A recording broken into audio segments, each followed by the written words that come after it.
الحمد لله نحمده ونستعينه ونستغفره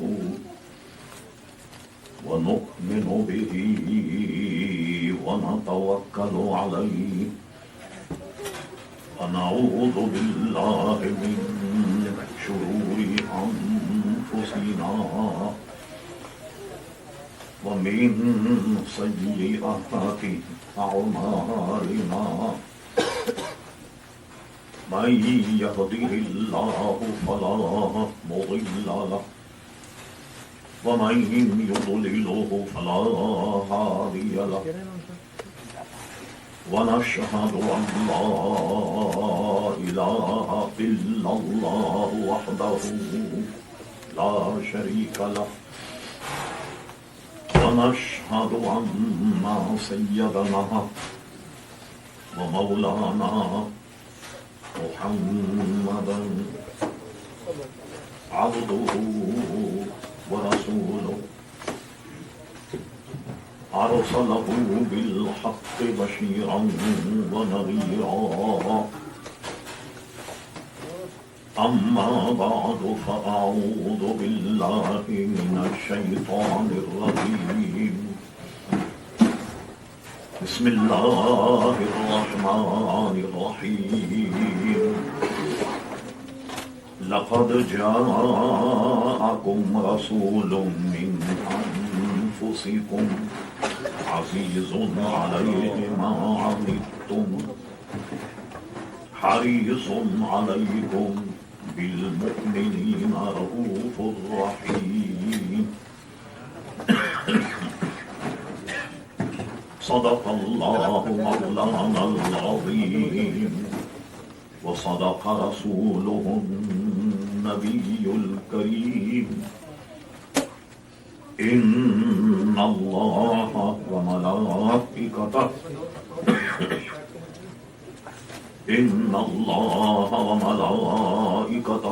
يصلون على النبي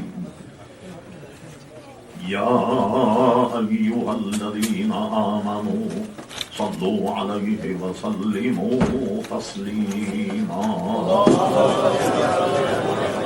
اللهم صل على سيدنا ومولانا محمد عظيم الجود والكرم وآله وبارك وسلم صلاة وسلاما عليك يا سيدي یا رسول اللہ.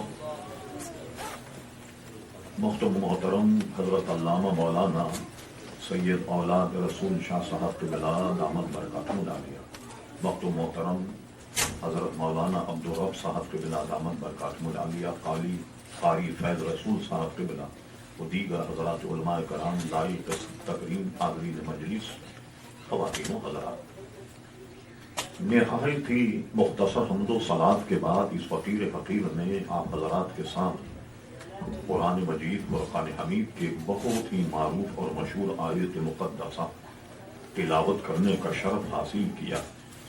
قبل اس کے کہ متذکرہ آیت قرآنیہ کے تحت کچھ عرض کیا جائے، دعا فرمائی کہ اللہ تبارک و تعالی اپنے پیارے حبیب لبیب نبی کریم رؤوف الرحیم علیہ افضل الصلاۃ و تسلیم کے صدقے و تحفے مجھے حق کہنے کی توفیق عطا فرمائے.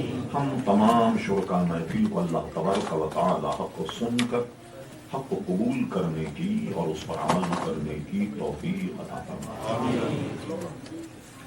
آپ نے مجھ سے قبل حضرت علامہ اولاد رسول صاحب قبلہ دامت برکاتہ العالیہ کی بھی پرمغز پرجوش تقریر سماعت فرمائی، اور بچوں کے لیے اگرچہ یہ پروگرام تھا لیکن بڑوں کے لیے بھی مفید محترم جناب سلطان صاحب نے بھی بہت اچھی طریقے سے عشق رسول کے سلسلے میں نہایت ہی گراں قدر اپنے خیالات آپ تک پہنچائے. اللہ تعالیٰ سب کو قبول فرمائے. جیسا کہ سلطان صاحب نے فرمایا کہ ہم تقریر کر کے چلے جاتے ہیں تو لوگ پھر ہم سے سوالات کرتے ہیں. اگر آپ اسے منظور کریں تو آج ہم سیشن صرف سوال جواب کا کریں. وہ آپ کی جی میں آئے ہمارے مذہب کے عقیدے کے مطابق، مشرب کے مطابق آپ سوال کیجیے، اس کے جوابات آپ کو دے دیے جائیں، یا آپ فرمائیں تو وقت مناسب پر میں تقریر کر دوں۔ کیا رائے حضرت صاحب آپ؟ فرمائیں بعد میں پھر بہت لمبا ہو جائے، پھر بہت لمبا ہو جائے تو تقریر چونکہ آپ نے فرما دی، چلو ٹھیک ہے میں تقریر ہی کرتا ہوں تاکہ جو شروع کو شبہات ہیں میں کہتا ہوں ٹھیک ہے اس کا ازالہ ہو جائے۔ میں آپ سے لوگ جم کے بیٹھے ہاں ٹھیک ہے۔ اصل میں کراچی سے آیا ہوں تو اب تک مجھے نیند کی نعمت سے محرومی۔ کراچی میں آپ جانتے ہیں 2.25 کروڑ کا شہر ہے، کوئی ایک دن بھی خالی نہیں ہوتا جس دن جلسہ نہ ہو، اور تقریباً ہم 1.5 مہینہ یہ تحریک چلاتے ہیں کہ جلوس میلاد النبی صلی اللہ علیہ وسلم شایان شان طریقے سے نکلے۔ پوری کراچی میں بہت کانفرنس روزانہ کوئی نہ کوئی علاقے میں۔ اس کا اثر یہ ہوا جیسے ہمارے بھائی سلطان صاحب نے فرمایا کہ نشتر پارک میں 3 سال پہلے جو بم دھماکہ ہوا، اللہ کی مہربانی، اللہ تبارک و تعالیٰ نے جو جہاں بحق ہوئے بہت عظیم لوگ تھے، باوضو حالت نماز میں اللہ تعالیٰ سے ملاقات کر اور ایسی حالت میں اٹھائے جائیں کل قیامت میں جس سے بڑھ کر کیا نہیں، جس سے بچانا تھا اللہ تبارک و تعالیٰ نے، شاید دین کا کوئی کام ہم سے لینا تھا، الحمدللہ ہم بچ گئے۔ تو ہمارے مخاطب جیسے کہ میں سما دیکھ رہا ہوں یہاں بھی، اور یہ ہر جگہ شیطان ہر جگہ پریشان کرتا، جنت میں تک پہنچ گیا تو یہ امریکہ پہنچی تھی برکت والی جگہ، ہر جگہ پریشان کرتا، لیکن مایوس ہونے کی ضرورت نہیں ہے۔ تو لوگ یہ سمجھے کہ ایک بم دھماکہ 63 آدمی ایک ہی وقت میں لقمہ اجل کر گئے۔ لوگوں کے گوشت کے کھیچڑے ہم لوگوں نے چادروں میں جمع کر کے قبرستان میں دفنا۔ لوگ سمجھے کہ اب تو میلاد ختم ہو گیا کراچی، لیکن آپ یقین جانیے کہ اس کے بعد میں اتنا عظیم و شان میلاد ہوتا ہے کہ کراچی کی کوئی گلی ایسی نہیں، کوئی علاقہ ایسا نہیں جو سجا ہوا نہ ہو۔ اس سال جو ہم نے جلوس نکالا ہے تو پاکستان بننے کے بعد 1970 سے جو جلوس نکل رہا ہے،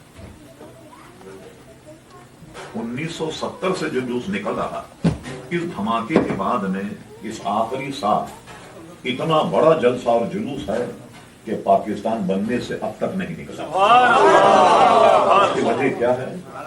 حق کی فطرت یہ ہے کہ جتنا دبایا جائے اتنا ابھرتا ہے، چونکہ یہ حق ہے، اور حق میرے بلند کرنے سے نہیں، مولانا کے بلند کرنے، حق کی فطرت یہ ہے کہ خود بلند ہوتا ہے، کسی کے بلند کرنے سے نہیں، خود بلند ہوتا ہے۔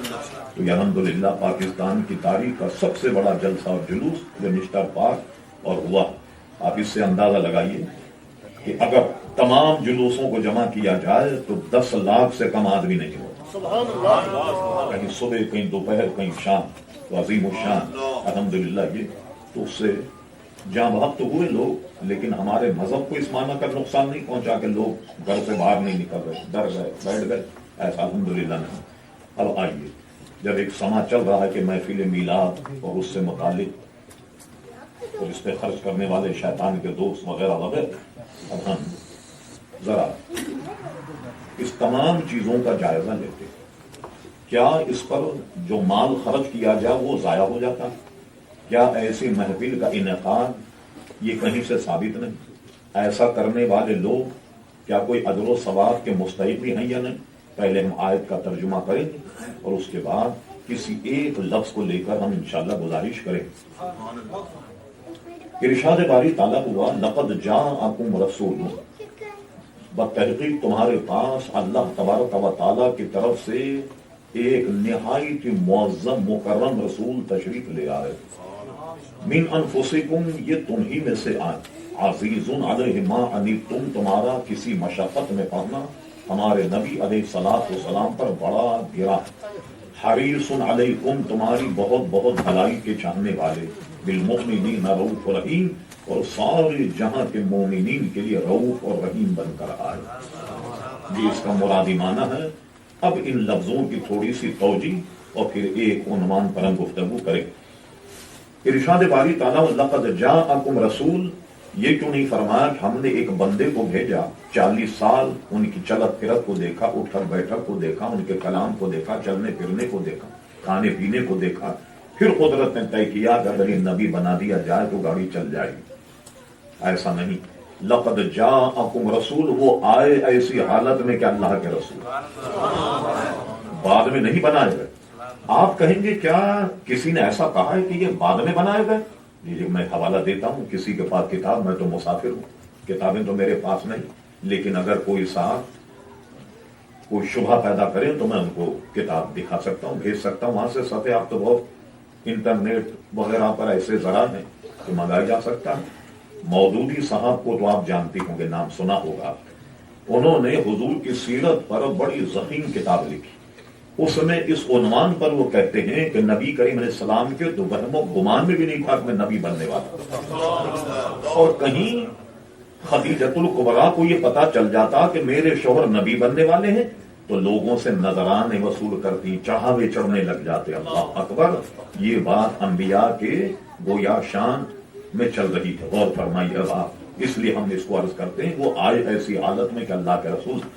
پھر اس کے بعد من انفسکم، یہ تمہیں میں سے آئے، جو ہمارے سلطان بھائی نے کہا۔ لوگ کہتے ہیں بھئی وہ تو بشر ہیں، یہ ہیں، یہاں بھی لوگوں کو مروڑ ہوئی کہ من انفسکم، یہ تمہیں میں سے آئے تو تمہاری طرح انسان ہے۔ اس میں جو فن تفسیر جنہوں نے پڑھا ہے، قرآن مجید فرقان حمید کی یہ آیت من انفسکم، حضرت عبداللہ ابن مسعود کی قرأت ہے من انفسکم۔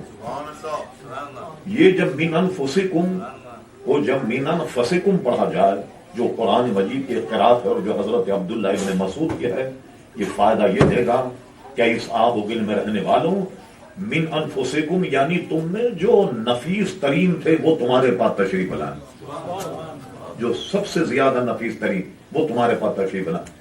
عزیز علیہ ما عنتم، تم کسی مصیبت میں ہو، صعوبت میں ہو، پریشانی میں ہو، ان پر گراں گزرتا۔ مجھے بتائیے جب انہیں خبر ہی نہیں ہوگی تو گراں کیسے گزرے گا؟ گراں کیسے گزرے گا؟ معلوم ہوا کہ ہر امتی کے حال سے واقف ہیں کہ وہ اگر پریشان ہو تو پیارے مصطفیٰ پر گراں گزرتا۔ اعلیٰ حضرت امام اہل سنت مجدد نیت حاضرہ صاحب الحجت القاہرہ المؤید ملت طاہرہ مولانا شاہ احمد رضا خان فاضل بریلوی رحمت اللہ علیہ یوں فرماتے، فریاد امتی جو کرے حال زار کی، ارے ممکن نہیں کہ خیر بشر کو خبر کیسے ہو سکتا؟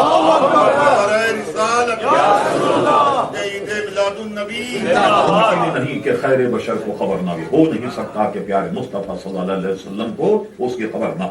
اس کے بعد فرمایا حریص علیکم، حرص حرص یہ تو مایوب چیز ہے، اس لیے علماء نے لکھا لقد جاءکم رسول من انفسکم عزیز علیہ ما عنتم حریص، اس پر وقت نہیں کرے، حریص علیکم پر وقت کرے۔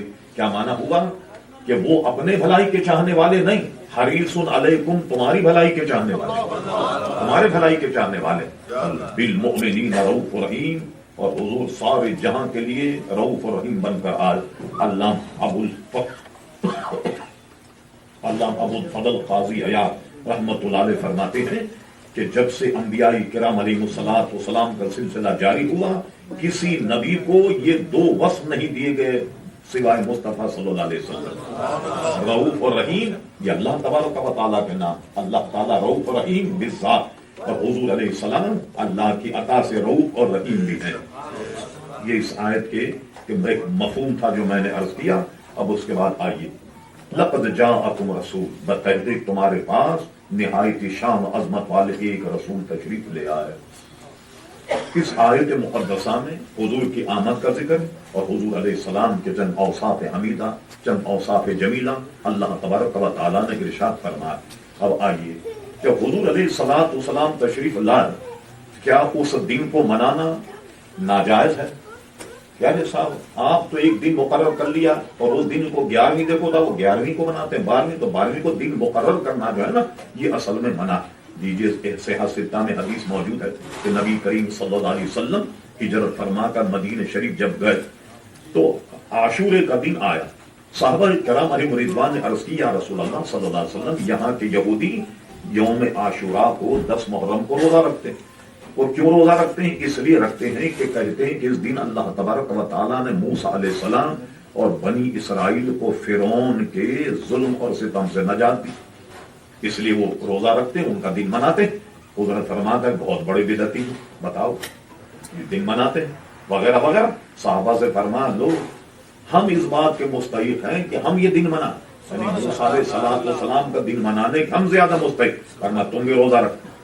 کہا حضور یہ تو مماثلت ہو جائے گی، وہ بھی روزہ رکھے ہم بھی روزہ رکھیں، تو آپ نے فرمایا تم ان کی مخالفت کرو۔ کیسے؟ فرما آئندہ سال اگر ہم رہے ہم 9 کا بھی روزہ رکھیں گے اور 10 کا بھی روزہ رکھیں گے۔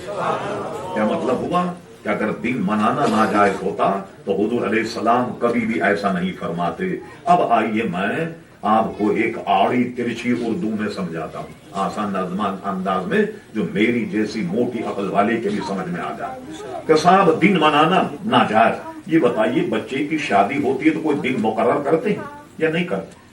آپ مت کیجیے گا، جو کہتے ہیں دن مقرر نہیں کرتے، آپ قاضی سے کہیے جب آپ کی طبیعت چاہے آ جائیے فرض لے کر کے نکاح پڑھانے کے لیے، اور اسی طرح آپ کیٹرنگ والے کوئی جب آپ کی طبیعت چاہے 2-4 دیگیں بریانی کے پکا کر کے لے آئیے، اور اسی طریقے سے دلہن والے کو کہیں کہ جب آپ کی طبیعت اگر دلہن والے ہیں تو وہی ہم جب جی چاہے آ جائیں گے، یا دولہے میاں جو ہیں جب ان کی طبیعت چاہے لڑکی والوں کے یہاں چلی جائے۔ کیا نکاح ہوگا؟ دولہا ہوا تو دلہن غائب، دلہن ہے تو دولہا غائب، سب آ گئے برات تو تمبو شامیانہ غائب، کوئی نہیں ہوا تو قاضی غائب۔ کیا بغیر مقرر کیے ہوئے کوئی کام ہو سکتا؟ ہرگز نہیں ہو سکتا۔ عزیزان گرامی، اب دوسرے لوگ کیا کہتے ہیں، یہ جیسے ان کا فضول خرچی۔ ارے صاحب ایک ملے مجھے اور کہنے لگے یہ بتائیے مولانا صاحب یہ جو آپ 12ویں اور 11ویں میں دیگیں پکاتے ہیں تو یہ اگر اس کو یتیم اور فقیر کھائیں تو کیسا ہوگا؟ میں نے بہت اچھا ہوگا، بڑا ثواب بھی ہوگا زیادہ۔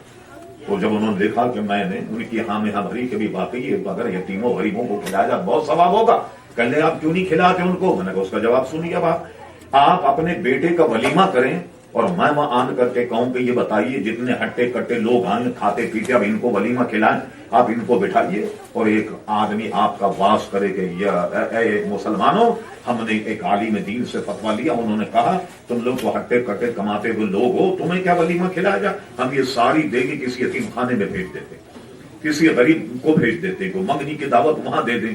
مجھے بتائیے براتیوں میں کیسی برسات ہوگی؟ کہنے واہ کم وقت سب کی تو بریانی پلاؤ کھا گیا، اپنا جب موقع آیا تو دیگی یتیم خانے بھیج رہا۔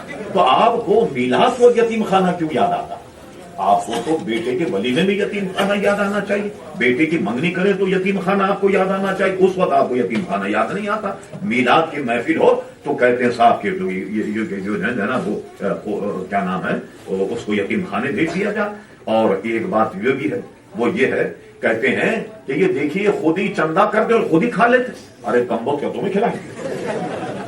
بھائی ہم لوگ چندہ کرے تو ہم کھائیں کیا تمہیں کھلائیں؟ اچھا تم نہیں کھاتے، وہ بھی سن لیے صحیح حدیث میں کیوں نہیں کھاتے۔ آپ اٹھا کر دیکھیں صحیح ستہ کی حدیث شریف آپ نے آداب تام میں پڑھا ہوگا کہ بسم اللہ کر کے کھانا کھایا جائے، یہ تو کوئی اختلاف نہیں اس میں۔ اور اگر بسم اللہ شریف پڑھ کے کھانا نہ کھایا جائے تو شیطان شریک ہو جاتا ہے، کھانے میں شیطان شریک ہوتا۔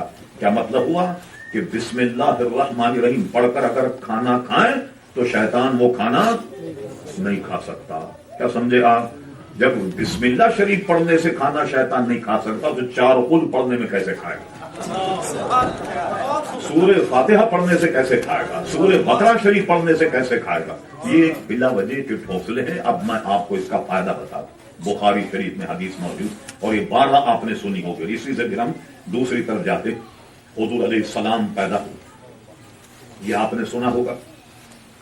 ابو لہب حضور کا نسب کے اعتبار سے سگا چچا، اس کی لونڈی سویبہ جس نے آن کر اسے کہا ابو لہب کو کہ تمہارے یہاں بھتیجا پیدا ہو، یہ نہیں کہا محمد رسول اللہ پیدا ہوا صلی اللہ علیہ وسلم، تمہارے یہاں بھتیجا پیدا ہوا۔ اس نے اپنی انگلی کے اشارے سے سویبہ کو آزاد کیا کہ جا تو نے بھتیجا ہونے کی خوشخبری دی ہے تو میں تجھے آزاد کرتا ہوں۔ اس طرح انگلی کے اشارے سے آزاد کیا۔ حضرت عباس جو حضور علیہ السلام کے چچا، یہ بھی صحابی، ان کے صاحبزادے عبداللہ ابن عباس یہ بھی صحابی ہیں۔ تو انہوں نے ابو لہب کے مرنے کے بعد اسے خواب میں دیکھا، پوچھا کیسی گزری، کیا ہوا؟ کہا سب عذاب میں، لیکن جب پیر کا دن آتا ہے اپنی انگلی کو جب میں اپنے منہ میں رکھتا ہوں تو مجھے ٹھنڈک میسر ہوتی ہے اور عذاب میں تخفیف ہو جاتی ہے. جہاں یہ حدیث لکھی تمام محدثین نے جنہوں نے شرح لکھی بالخصوص شیخ محقق شاہ عبدالحق محدودی دہلوی فرماتے ہیں کہ یہ بتاؤ ایک کافر کے عذاب میں تخفیف تو مسلمان کا کیا حال ہوگا؟ جب میں حلال و طیب مال سے محفل میلاد منا مسلمان کا کیا حال ہوگا؟ فرمایا ہاں ایک بات ہے اور وہ یہ ہے کہ آپ کی محفل میلاد خرافات سے پاک ہونا چاہیے.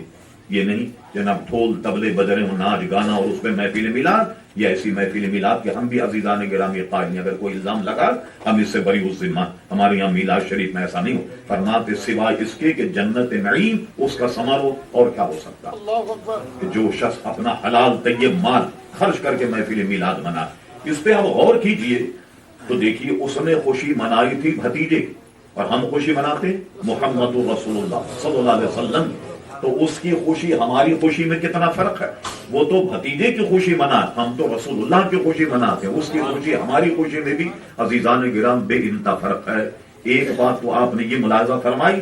اب آئیے جو سمجھنے کی بات, جتنے علماء مشائخ بر صغیر یہ سب کے سب محفل میلاد کرتے. دو سند ہیں حدیث کے بر صغیر. ایک چینل ہے شاہ ولی اللہ محدودی دہلوی کا اور ایک چینل ہے حدیث کا شاہ عبدالحق محدودی دہلوی رحمۃ اللہ علیہ کا. یہ دو ہیں. آپ دیوبندی وہابی بریلوی اہل حدیث کسی کی بھی سند دیکھیں آپ اٹھا کر تو یا تو شاہ ولی اللہ اس کی سند میں ہوں گے اور شاہ ہوں گے حضرت شاہ عبدالحق محدودی دہلوی.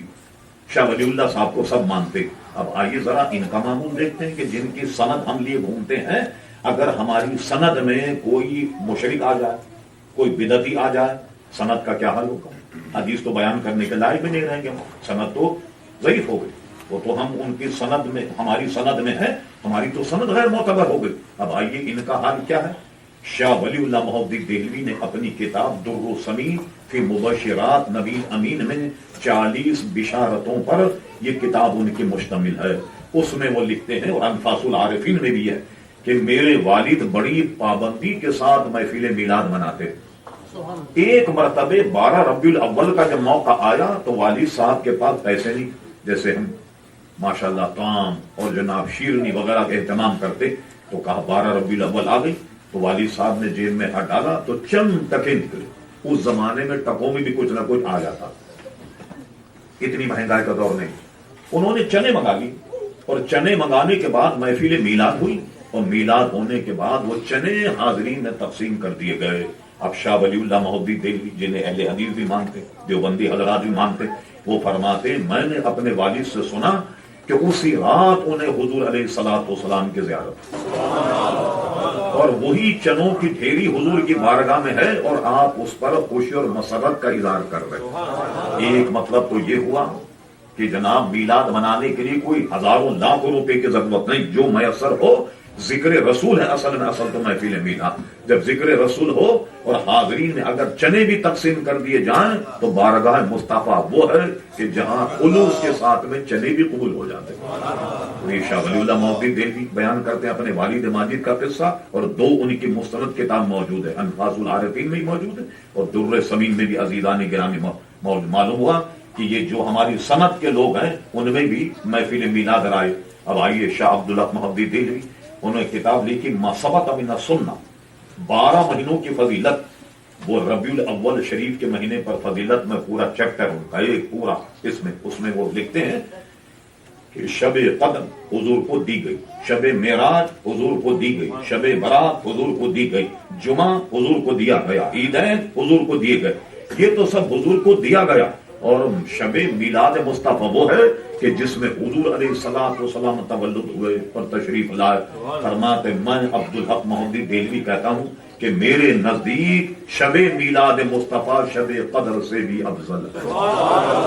نعرہ تکبیر, نعرہ رسالت, عید میلاد النبی. اب اس کو اگر آپ جائزہ لیں تو مجھے بتائیے آپ شب برات بھی اگر ملی ہے تو حضور کے صدقے میں شب معراج اگر ملی، حضور کے صدقے میں شب قدر اگر ملی تو حضور کے صدقے میں جمعہ اگر ہمیں ملا، حضور کے صدقے میں عیدین اگر ملے، حضور کے صدقے میں رمضان اگر ملا، حضور کے صدقے میں قرآن اگر ملا، حضور کے صدقے میں بلکہ ہم تو یہ کہتے ہیں رحمان بھی اگر ملا ہے تو مصطفیٰ کسی شاعر نے کہا مصطفیٰ کو پایا خدا کہتے کہتے اور خدا مل گیا مصطفیٰ کہتے۔ ایسا بھی آپ سن چکے کہ یہ کائنات اسی لیے بنائی گئی۔ یہ آپ دیکھ رہے ہیں، درختوں کو دیکھ رہے ہیں کیسے کیسے درخت، ذرا افریقہ کی طرف جائیے، مولانا تو ماشاءاللہ کافی عرصے وہاں رہے اور ہماری پہلی ملاقات کوئی غالباً 15-18 سال پہلے حضرت صاحب سے وہیں ہوئی۔ آپ چلے جائیے ساؤتھ افریقہ، ایسے طریقے سے یہ درخت لگے جیسے کہ اس کے آرکیٹیکٹ نے بڑا نقشہ بنا کر کے لگا۔ میں سری لنکا کا ہر سال تقریباً دورہ کرتا ہوں، وہاں ایک جگہ کینگ، وہاں آپ جائیے، اتنی بڑی نمائش ہے پھولوں کی، کم سے کم بھی نہیں تو 100 ایکڑ کے رقبے میں ہوگی، ہر ایک پھول ایک دوسرے سے جدا، ایسی ندرت ایسی قدرت کی باریکیاں ہیں کہ آپ گھومتے چلے جائیے۔ یہ سب قائے کے لیے استاد زمن شہنشاہ سوہن مولانا حسن فاضل بریلوی فرماتے ہیں نہ کیوں آرائشیں کرتا خدا دنیا کے سامان میں۔ یہ آرائشیں ہے قائے کے لیے دنیا کے سامان میں، جو بڑی بڑی چیزیں آپ کو نظر آتی، فرما نہ کیوں آرائشیں کرتا خدا دنیا کے سامان میں، عجیب تمہیں دولہا بنا کر بھیجنا تھا بزم انکم، تمہیں تو دولہا بنا کر بھیجنا تھا اس کائنات کا، اسی لیے یہ کائنات سجائی گئی تو پیارے مصطفیٰ صلی اللہ تعالی علیہ وسلم کے لیے۔ اعلیٰ حضرت امام اہل سنت مجدد دین و ملت پروان شمع رسالت عظیم البرکہ عظیم مرتبت مولانا شاہ احمد رضا فاضل بریلوی فرماتے انہی کی بو مایہ سمن ہے، انہی کا جلوہ چمن چمن ہے، انہی کی بو مایہ سمن ہے، انہی کا جلوہ چمن چمن ہے، انہی سے گلشن مہک رہے ہیں، انہی کے رنگت گلاب میں۔ سب پیارے مصطفیٰ صلی اللہ تعالی علیہ وسلم کا عزیزان گرامی صدقہ ہے، اللہ اکبر۔ تو حضور کو بھیجنا تھا اس بزم میں، اس لیے اللہ تبارک و تعالیٰ نے کائنات کو عزیزان گرامی سجایا۔ تو جو کچھ ملا ہے وہ ہمیں پیارے مصطفیٰ کے صدقے میں ملا، اس لیے شیخ موقع شاہ عبدالحق محمودی دہلوی کہتے ہیں کہ گویا شب میلاد مصطفیٰ شب قدر سے بھی افضل ہے۔ ہو سکتا ہے فتویٰ لگ جائے لیکن یہ شیخ موقع کا کلام ہے، ان کی کتاب ما ثبت من السنہ عربی کی تصنیف ہے، اور اس میں انہوں نے یہ بات ارشاد فرمائی، اور اس کے علاوہ بے شمار باتیں انہوں نے ارشاد فرمائی، وہ پڑھنے اور دیکھنے کے لائق۔ آئیے ان کا ایک حوالہ ہم اور نقل کر کے تھوڑا آگے چلتے۔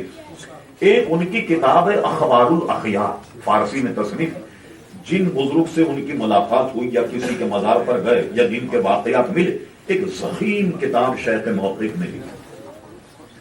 کبھی کبھی تو کوئی حالات نہ ملے تو اتنا ہی دکھ گیا 2-4 لائنوں، یہ بزرگ کہاں پیدا ہوئے، کون سے سن میں پیدا ہوئے، وصال کون سے سن میں ہوا، کون سے شہر میں ان کا مزار۔ اس سے ایک بہت بڑی فہرست بزرگان دین کی شیخ موقف نے اپنی زندگی میں دی، ملتان کے اولیاء کا وغیرہ سب۔ اب یہ پوری کتاب مکمل ہو گئی، اب آئیے آخری بات۔ یہ کتاب ہماری یہاں اس کا اردو ترجمہ چھپا، کہتے ہیں جادو وہ جو سر چڑھ کے بولے، یہ چھپی ہماری یہاں مدینہ پبلشنگ نے چھاپی ہے یہ کتاب، اور اس کتاب کا ترجمہ 2 مشہور دیوبندی عالم نے کیا، ایک تھے مولوی محمد فاضل صاحب، ایک ہے مولوی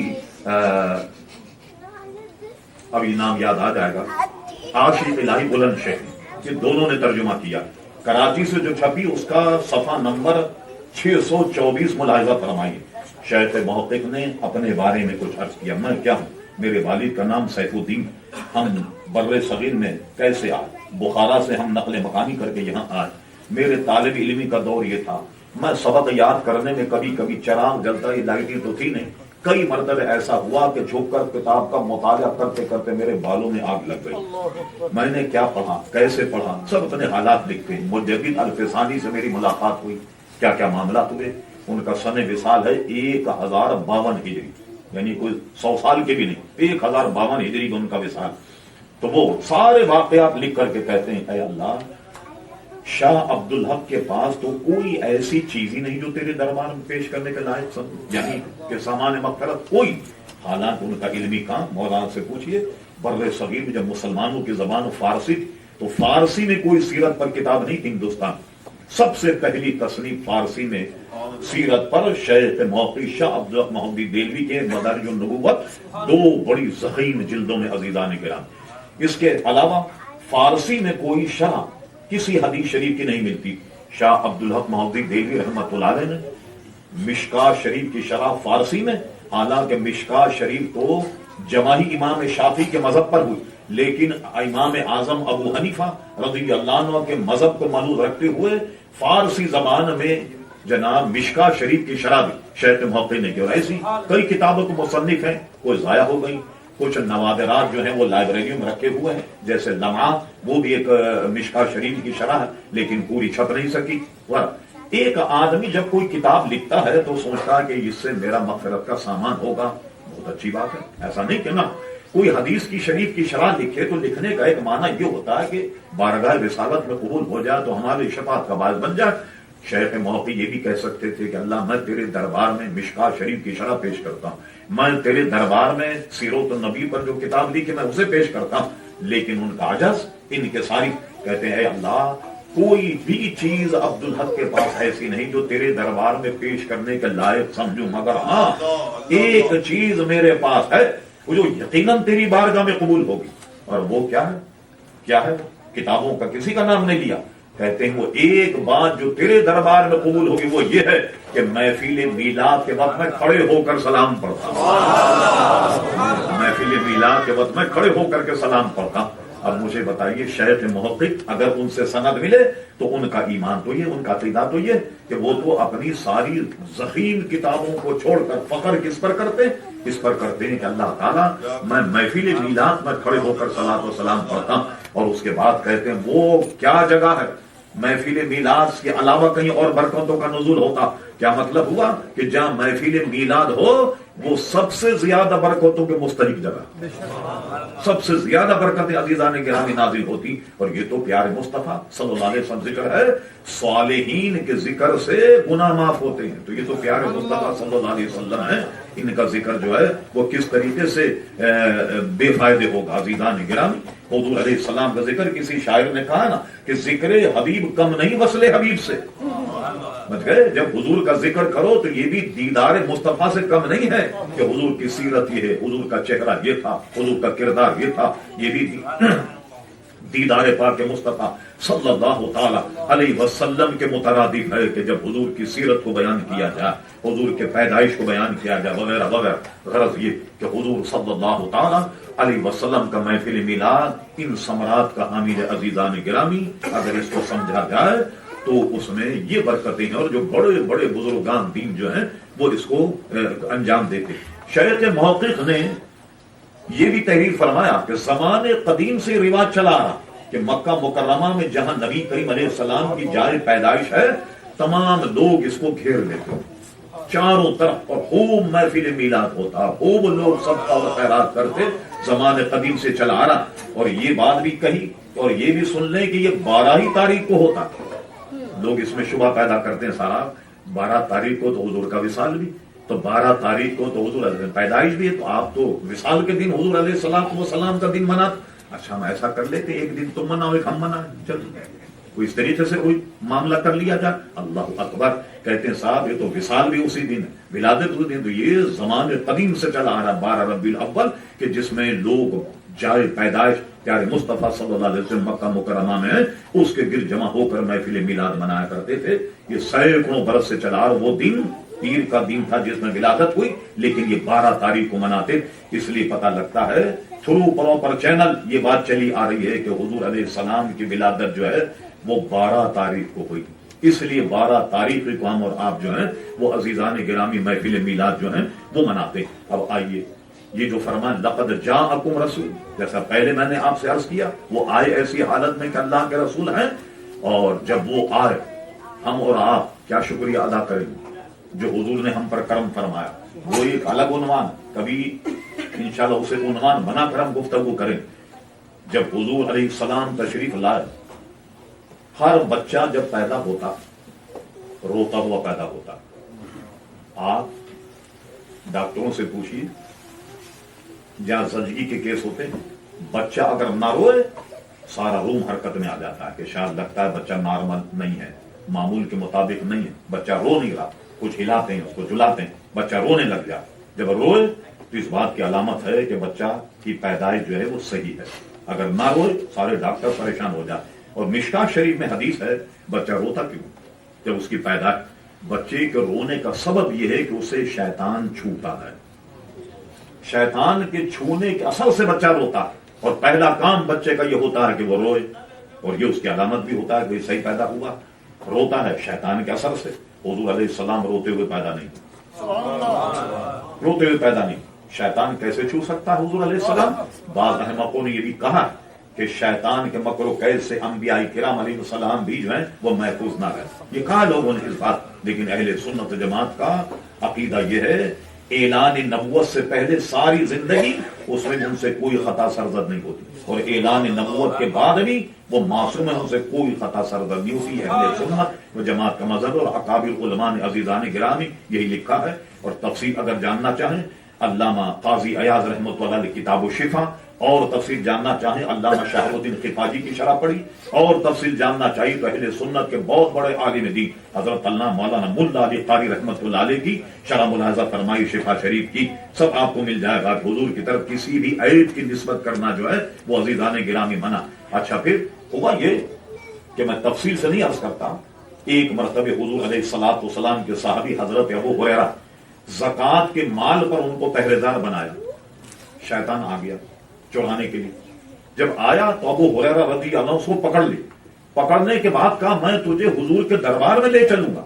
وہ گریا کرنے لگا، رونے لگا کہ چھوٹے چھوٹے بچے عیالدار وغیرہ وغیرہ، ارے جن کے غلاموں کا یہ حال کہ شیطان کو پکڑنے تو رونے لگ جائے، وہ گریا گزاری کر رہا، بہانے بازی کر رہا ہے عزیزان گرامی، تو ان کے آقا پر داؤ کیسے چل سکتا؟ اور ایک مرتبہ حضور علیہ السلام نے فرمایا، ایک دفعہ میری جی میں آیا کہ شیطان کو پکڑ کر میں مسجد نبی کے کھمبے سے باندھ دوں تاکہ خوب لڑکے اس کو ستائیں، کہ اس کے کان میں انگلی ڈال دا، اس کے ناک میں انگلی ڈال دا، اس کے منہ میں انگلی ڈال دا، باندھ دیتا میں، لیکن میں نے ایسا نہیں کیا۔ علامہ امام شتونی رحمۃ اللہ علیہ بہجت اسرار، جو سب سے مستند کتاب ہے حضور غوث پاک رضی اللہ تعالیٰ عنہ پر، یہ واقعہ نقل کیا۔ حضور غوث اعظم رضی اللہ عنہ پر ایک مرتبہ شیطان نے فریب کیا، اچانک ایک نور چمکا، اور اس کے بعد کہنے لگا اے عبد القادر جیلانی، میں نے تیرے لیے تمام نمازیں معاف کر دی۔ آپ فرمایا اعوذ باللہ من الشیطان الرجیم، یہ پڑھنا تھا کہ سارا نور خط، اور آواز آئی کہ عبد القادر جیلانی تجھ کو تیرا علم بچا گیا۔ فرما کمبخت جاتے جاتے بھی دھوکہ دے کر جاتا، اگر علم بچا سکتا تو تیرے علم نے تجھے کیوں نہیں بچایا؟ مجھے تو اللہ کے فضل نے بچایا۔ بتائے کہ جن کے امتیوں کا یہ حال ہو تو ان کے آقا پر شیطان کا کوئی داؤ کیسے عزیزان گرامی لگ سکتا؟ اس لیے حضور علیہ الصلوۃ والسلام روتے پیدا نہیں۔ پہلا کام جو میرے آقا اور ہمارے آقا جن کا میلاد بنا، سب سے پہلا کام کیا کیا؟ دائیاں وہاں موجود تھیں، ان میں سب سے مستند دائی حضرت عبد الرحمن ابن عوف کی والدہ حضرت عبد الرحمن ابن عوف، وہ قدآور صحابی ہیں کہ اللہ اکبر۔ حضرت عثمان غنی رضی اللہ تعالیٰ عنہ، امام جلال الدین سیوطی رحمۃ اللہ علیہ تاریخ الخلفاء میں لکھا، اگر حضرت عثمان غنی رضی اللہ عنہ خلافت کا بار نہیں اٹھاتے اور منع کر دیتے تو تیسرے خلیفہ عبد الرحمن ابن عوف ہوتے۔ اور یہ بھی روایت نقل کی، دونوں کو الگ الگ بلایا گیا کہ صاحب یہ بتائیے، اگر حضرت عثمان غنی رضی اللہ تعالیٰ اور حضرت عبد الرحمن ابن عوف کو، کہ یہ بتائیے کہ عبد الرحمن ابن عوف کے اگر حضرت عثمان غنی رضی اللہ تعالی عنہ خلیفہ نامزد تو کیا آپ ان کی بیعت کر لیں؟ کہا بالکل، میں حضرت عثمان غنی کو پسند کرتا۔ اسی طرح حضرت عثمان غنی سے پوچھا گیا، آپ نے کہا میں عبد الرحمن ابن عوف کو پسند کرتا ہوں۔ سبحان اللہ، حضرت عثمان غنی رضی اللہ عنہ جو ہے وہ خلیفہ ہوئے اور سب نے ان کے ہاتھ پر بیعت کر دی۔ یہ اتنے قداور حضرت عبد الرحمن ابن عوف، ان کی والدہ شفا، وہ بھی اس وقت وہاں موجود تھیں۔ جب حضور علیہ السلام تولد ہوئے تو آپ کے لبھائے مبارکہ جنبش کر رہے، اس میں حرکت ہے۔ تو دائیوں نے اپنے کان، خصوصاً شفا نے اپنے کان حضور کے دہن کے قریب کیے۔ وہ فرماتے ہیں کہ حضور علیہ السلام بارگاہ الہی میں یہ عرض کر رہے تھے، یا ربی حبلی امتی، اے اللہ تعالیٰ میری امت مجھے عطا فرما دے، میری امت مجھے ہبہ فرما دے۔ کہ سب سے پہلا کام حضور صلی اللہ علیہ وسلم نے دنیا میں آتے ہی عزیزان گرامی یہ کیا۔ ارچن کی یہ عنوان الگ، لیکن میں آپ سے عرض کروں، جیسا ہمارے بھائی سلطان صاحب نے جس کو کوٹ کیا، وہ مسلم شریف میں بھی بڑی تفصیل کے ساتھ حدیث موجود ہے، دیگر اور حدیث کی کتابوں میں بھی۔ جس کو شیخ محقق نے لکھا، جو میں نے حضور کے لبھائے مبارکہ جنبش کر رہے ہیں، حضور صلی اللہ علیہ وسلم نے یہاں پیدا ہوتے ہی ہماری فکر کی، ہمیں یاد کیا، اور اس کے بعد شب معراج، وہ منزل کان قاب قوسین او ادنا، اتنا قریب ہوا اللہ تبارک و تعالیٰ سے کہ 2 کمانوں کا فاصلہ رہ گیا یا اس سے بھی قریب. فاوحا الی عبدہ ما اوحا، پھر اللہ تعالیٰ نے جو چاہا اپنے حبیب علیہ السلام پر وحی فرمایا.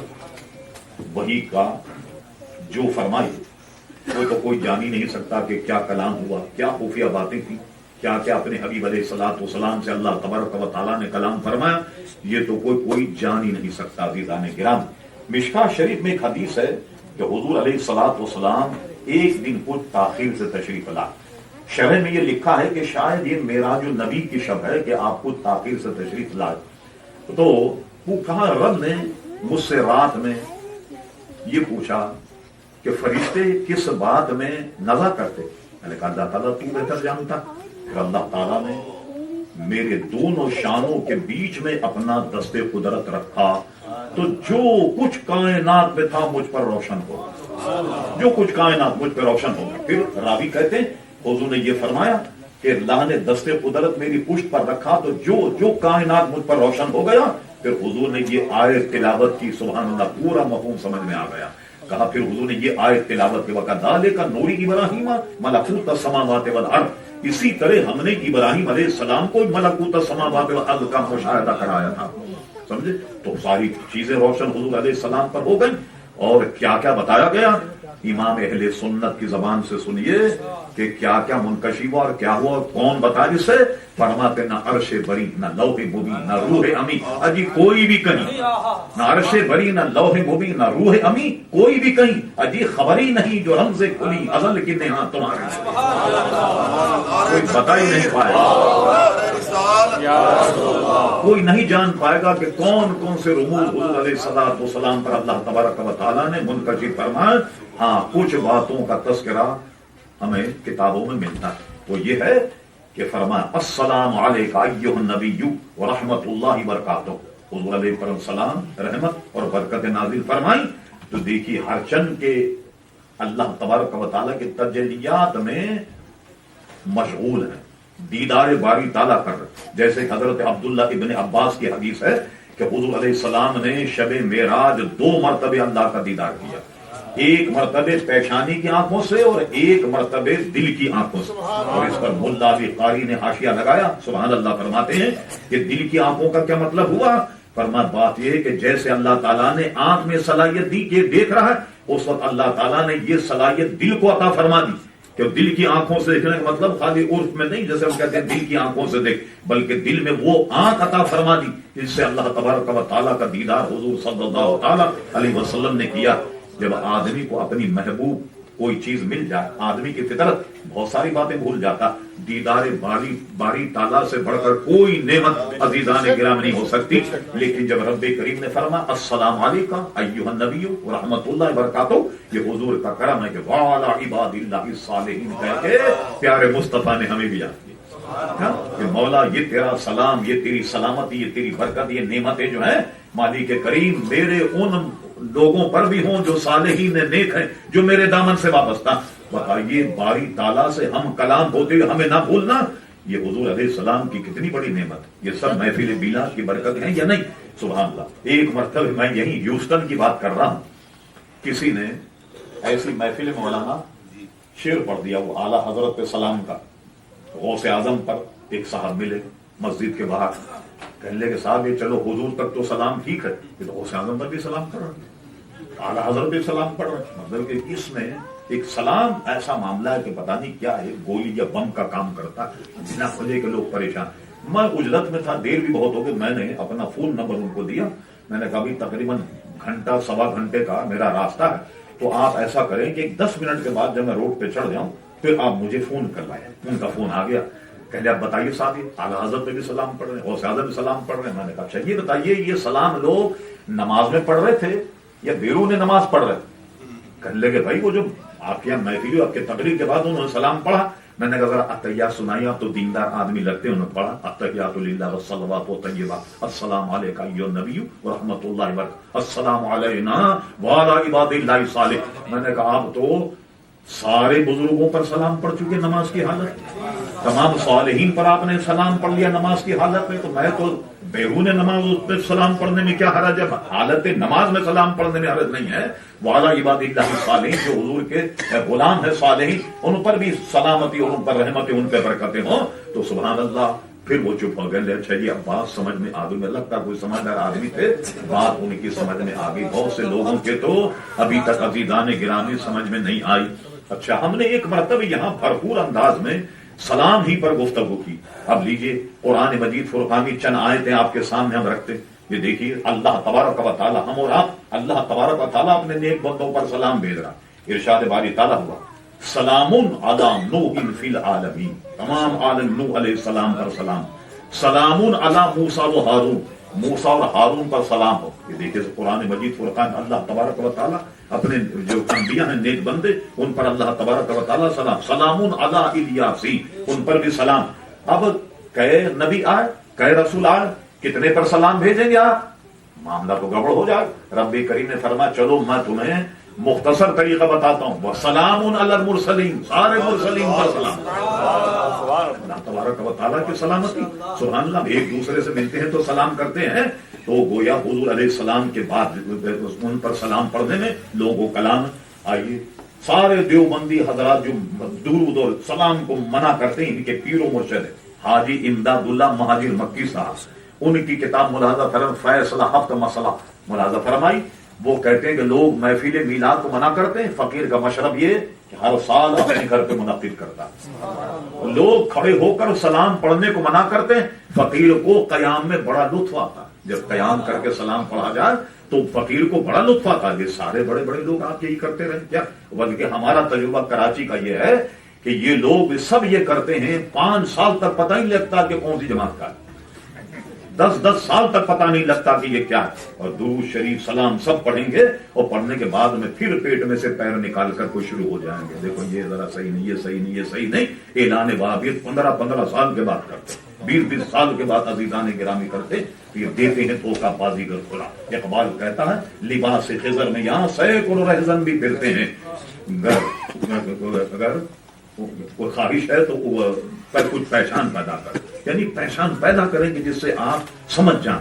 اب ان ایسی ستری محفل جس میں سوائے ذکر مصطفیٰ کے کیا ہوتا ہے صلی اللہ علیہ وسلم، میں عرض کر رہا تھا، وہاں بھی شب معراج حضور علیہ السلام نہیں بھولے۔ اب ایک جائزہ پیدا ہو، ہمیں نہیں بھولے، شب معراج نہیں بھولے۔ اب آئیے مدارج نبوت کی دوسری جلد اٹھائی، حضرت قسم ابن عباس، جو حضرت عبداللہ ابن عباس کے بھائی اور حضرت عباس کے صاحبزادے، حضور علیہ السلام کے چچازاد بھائی، سگے چچازاد بھائی۔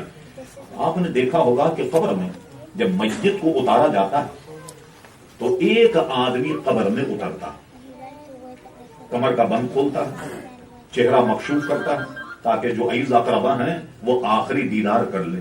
جب حضور علیہ السلام کو اپنی قبر انور اتارا گیا، اور اس کے راوی قسم ابن عباس فرماتے ہیں کہ جب سب لوگ دیکھ رہے تھے، میں قبر میں تھا، سب نے جب زیارت کر لی، آخری میں حضور علیہ السلام کی زیارت کر رہا، قسم خدا کہ میں نے دیکھا کہ حضور قبر میں وصال ہو گیا، لیکن آپ کے لبھائے مبارکہ میں جنبش ہے، ہونٹ مبارک آپ کے جو ہیں وہ ہل رہے ہیں۔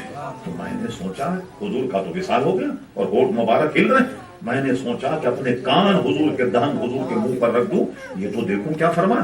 کہا میں نے اپنے کان حضور علیہ السلام کے قریب کیے تو میں نے دیکھا کہ حضور قبر میں بھی یہ فرما رہے، رب کریم کی بارگاہ ملتجی تھے، یا ربی حبلی امت، یا ربی پیدا ہو ہمیں نہ بھولے، وصال ہو ہمیں نہ بھولے، اور شب معراج ہمیں نہ بھولیں، تو کل قیامت میں کیسے بھولیں؟ کل قیامت میں بھی عزیزان گرامی ہماری مغفرت کا ذریعہ یہی ہوگا۔ اور مشکا شریف باب التشہد کے بعد درود شریف کا باب، اسے ملاحظہ فرمائیے، فرمایا کل قیامت جو 50,000 سال کا دن ہوگا، اللہ اکبر، سورج سوا نیزے پر، زمین تانبے کی ہوگی، اور جناب تپش اتنی ہوگی کہ جو نافرمان ہے، کافر ہے، مشرک، وہ پسینے میں ایسے ڈوبیں، کوئی کمر تک، کوئی یہاں تک، کوئی یہاں تک، بلکہ کوئی تو کانوں تک پسینے میں ڈوب جائے۔ العطش، پیاس کی صدا بلند ہوگی، اور اس موقع پر کوئی آدمی حضور کے قریب پہنچ جائے، اس سے بڑھ کر کے عزیزان گرامی کوئی برکت ہے، کوئی سعادت ہے اس سے بڑھ کر؟